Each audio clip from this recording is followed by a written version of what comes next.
Hi, this is Laura Rourke, and I am in the backyard of my house trying to get the right lighting. I've got a tripod. I am trying to be my own videographer here, and let's see if we can get this thing going. The intent of this video is to sort of keep you up to date and kind of consolidate all the things that are going on now. Why I started up this channel again, how it came, what I hope the vision for it is, where I'm going with it, and how maybe you can help. I don't know. Anyway, let's begin here. I kind of even wrote some notes so I don't get too sidetracked, which tends to happen. So it all started last summer. Last summer, actually, I was completely fine, not ever doing anything with feet again. I have maybe 40 clients I see occasionally. I have very low level of foot care in my life. Then a friend of mine died. I went to a celebration of life. Two other classmates were there. One of them told me about ChatGPT. I went home. I started fooling around with it. And then I went, oh my God, this could help me so much, because it's really hard for me to articulate and really write things in a meaningful way, or that makes sense. And so what I found is I could just kind of blurt out these ideas into it and would put it together in a way that made sense. So I decided that I could actually maybe write my book. I have always wanted to write a book on the recipes of foot care products for the world, of how to make all your own natural foot care products wherever you live, kind of based off my lion's paw is the main one I make, this salve for feet with olive oil, beeswax, comfrey, calendula, plantain, sage, lavender, whatever I've got around for feet.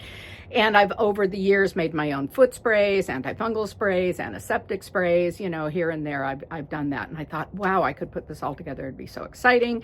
I shared this idea with a friend of mine. She goes, hey, I'll help you publish it. She's always been such a dear supporter of all my ideas. Thank you so much, Kathleen. Anyway, so that made me even more excited. I thought, oh, I can write a book. She'll publish it. And then it was like, how do you write a book? And I went to an old friend up in Fort Bragg, and we talked about working together, and it really wasn't the right fit or the right time for either one of us, but it was sure good to see him again, and I got a lot of good ideas. So then I was thinking, I can't just write a book. I mean, how would that really help the world? It would be fun for me, and then my mind got spinning, and I had the idea of starting up the channel again, but with a focus on training or educating family members, volunteers, lay people, children, anybody about especially diabetic foot care and preventive care, but any kind of foot care. Because after going through the pandemic and seeing, the lack of care out there and how bad the nails got, and knowing that we could probably have pandemics in the future, and that there will never be enough foot care providers, foot care nurses, medical nail technicians to meet the needs that are happening and growing every year, I thought I just have to start a revolution, and it has to be geared toward empowering people to take care of their own feet, families' feet, etc. And the only reason that I'm really moving forward for this is because I know I'm right. And I know I'm right because in 1996 or 5 or whenever it was that I started working at Kaiser Richmond and doing people's feet, and then started my own business because they wouldn't let me use the right equipment or do it the right way, or sterilize things. And it was just not good conditions. So I started my own business, and then I realized I'm like the only foot care nurse in the United States. Well, there was one in Florida, Gudrun, and she had been trained in Europe, and there was the countryside nurse, Jane Kelly, God bless her. She was back east doing some home care stuff. But as far as I knew, I was the only one out there in the United States with a shingle on my door who had an office that said foot care nurse.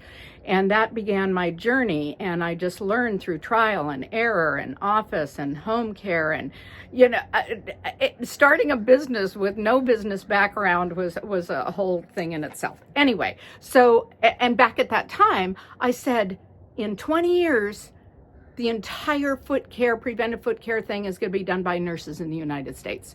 And I was right. And it is being done. And there, you go in and put foot care nurse, and you're going to find training programs and incorporations and nurses doing this. Well, I was the first one. I saw that. And so I know now that the next step, and it's going to take years too, but maybe it can happen faster through social media and AI. So that's what I'm trying to do.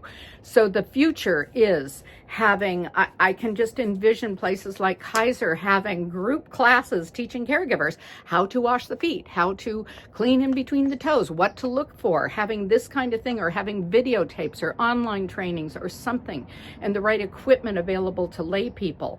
And there is no reason that lay people can't do this if they are trained properly and are guided through this somehow. So that is the purpose of this channel, and that's where I ended up. It's sort of like the Philistine Prophecy for any of you old hippies that know that book. Like one door leads to another, leads to another, leads to another, leads to another.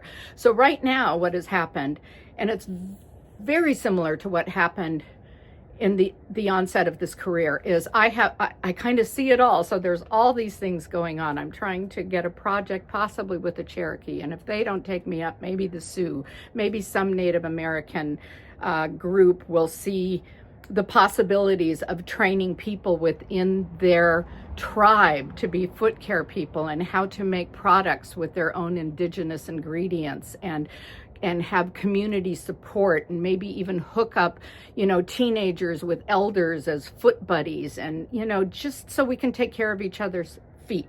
So I've got that going. And then I'm trying to kind of write a manual that will go with this channel to have things written. So I'm trying to learn software, that Steve told me about, which I just bought, and I have to learn that. So I'm doing a lot of things at once, and I have no resources, right? It's just me. I don't have the financial means to hire people. I do have a little GoFundMe thing. Actually, I had a big GoFundMe thing, and I revisited it because I'm not ready to be an entire formal YouTube channel yet. That's too overwhelming. But I do have a little GoFundMe, and it really could help if I could just get a project manager and a videographer. I have a really good guy who could make some really good, decent videos, a few specific ones to get this thing going, and then some supplies for the clinic, where I'll be taping a lot of the foot stuff in clinic in Fulton. So so I've been randomly posting things just to kind of keep up the energy, but now I need to get it a little bit more organized, and having this office space and a center is really going to be helpful. So where I see this going is that this channel can be a place where we can communicate, and you can give me input through your comments. I don't want to be one of those YouTube things where share, subscribe, comment, and wait till the end of the video and we'll dive right in. That's not my style, and I'm not here to make money with this channel. I did make money when I did Project Street Feed. I made $1,000 2 months in a row because one of my videos went viral. It got 3.2 million views, and then I got 15,000 subscribers. So that was kind of cool. But I don't know how to manage any of that. I don't even know I don't know how that would happen. But if there was a YouTube manager, maybe they could make that happen. But that's not what I'm trying to do. I'm just trying to do what I can do bit by bit, and maybe get a little help from the community. I have even in the past reached out to the local press to say this is a huge need in Sonoma County. There are so many pre-diabetics and diabetics, and there's so many amputations. And if you did a story about this, maybe even in the story, you could write, tips for diabetics. You could include in the story some stuff that might help people immediately.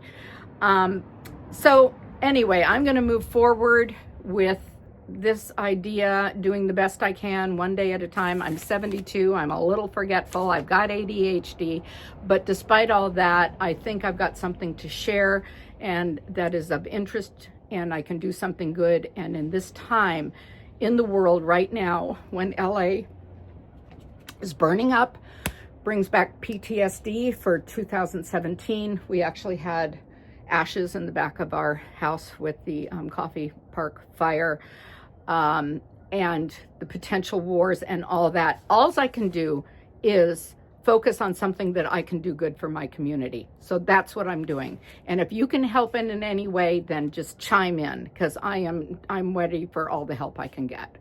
So I think I covered a lot of what I wanted to. I'll probably forget or remember things later, but that's it for now. That's what got me here. That's what I'm doing, and that's what I hope to accomplish. Goodbye.